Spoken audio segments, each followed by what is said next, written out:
Je serai toujours avec toi. Cette parole de Dieu dans la Bible nous est adressée à tous et à chacun.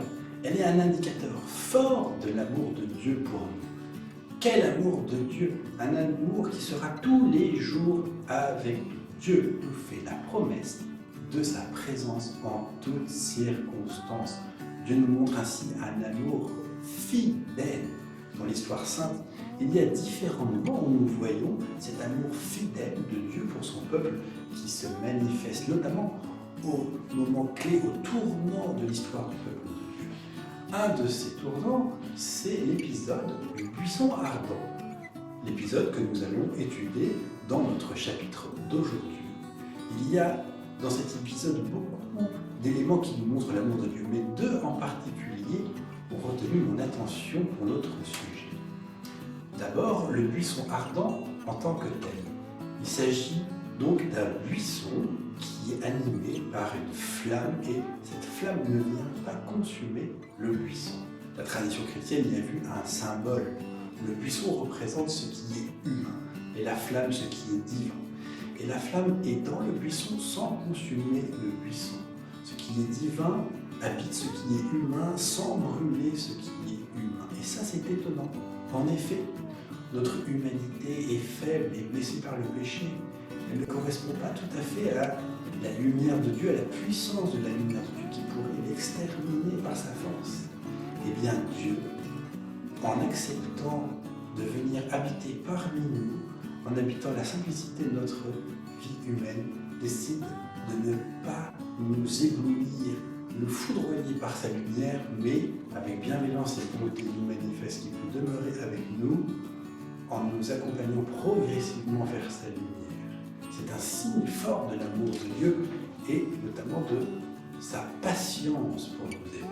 Un autre élément intéressant de ce passage du buisson ardent, c'est la révélation du nom de Dieu. En effet, Dieu donne à cette occasion son nom à Moïse pour qu'il puisse dire au nom de qui il veut faire sortir.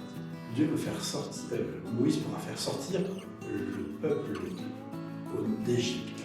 Eh bien, ce nom, Yahvé, d'abord, c'est le mot par lequel on va pouvoir appeler Dieu. Le prénom sert à interpeller une personne. Dieu nous permet de l'appeler. L'appeler pour quoi faire? Pour susciter une relation. Dieu permet que nous soyons en relation avec lui. C'est très fort comme sens. Et cette relation, qu'est-ce qu'elle est? Eh bien, de son côté, elle est une alliance fidèle. Dieu avait fait alliance avec Abraham, mais cette alliance, il la manifeste, il la renouvelle, il la démontre à chaque moment important de l'histoire sainte. Et dans cet épisode avec Moïse, eh bien, le Seigneur manifeste que son alliance durera pour toujours. Ainsi, il nous montre encore un signe de son amour.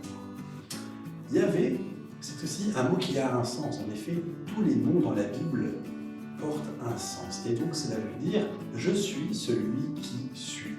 Cela peut se traduire pour comprendre « je suis la vie ». Cela aussi peut se traduire par « je suis celui qui suis » au sens que « je suis celui qui sera au futur ».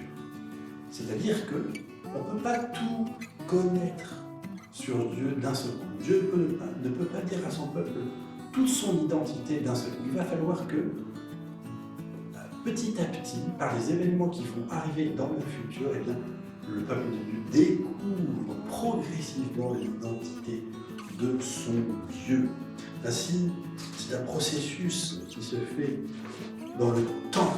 Et nous avons besoin de ce temps pour assimiler tout ce que Dieu a à nous manifester sur lui. Et puis, nous avons besoin de ce temps parce qu'aussi on a besoin d'une maturation intérieure dans notre cœur pour purifier notre attente. En effet, ce n'est pas toujours simple de comprendre la manière avec laquelle Dieu nous aime. L'amour de Dieu est souvent mystérieux. On ne comprend pas pourquoi il nous aime de telle manière et pas d'une telle autre.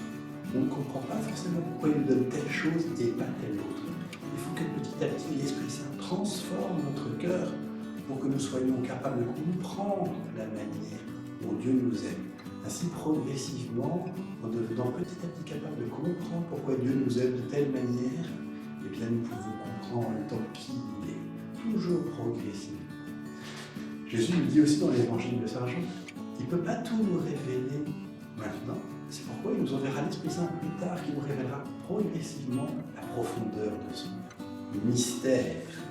Alors, nous, dans notre histoire, nous allons découvrir petit à petit qui est le Seigneur, mais les circonstances de notre vie vont être aussi les occasions de découvrir qui est le Seigneur. En effet, dans les éléments, dans les moments, éventuellement les problèmes et toutes les circonstances de notre vie, bien, le Seigneur nous attend au tournant, comme pour que toute occasion de joie ou de souffrance soit l'occasion de découvrir quelque chose de plus sur son identité. Ainsi, c'est en cheminant avec le Seigneur que on peut, dans notre histoire, de la même manière que le peuple de Dieu a découvert dans son histoire sainte qui est le Seigneur, on pourra découvrir qui est le Seigneur. Il est toujours avec nous et son amour nous précède en toutes circonstances.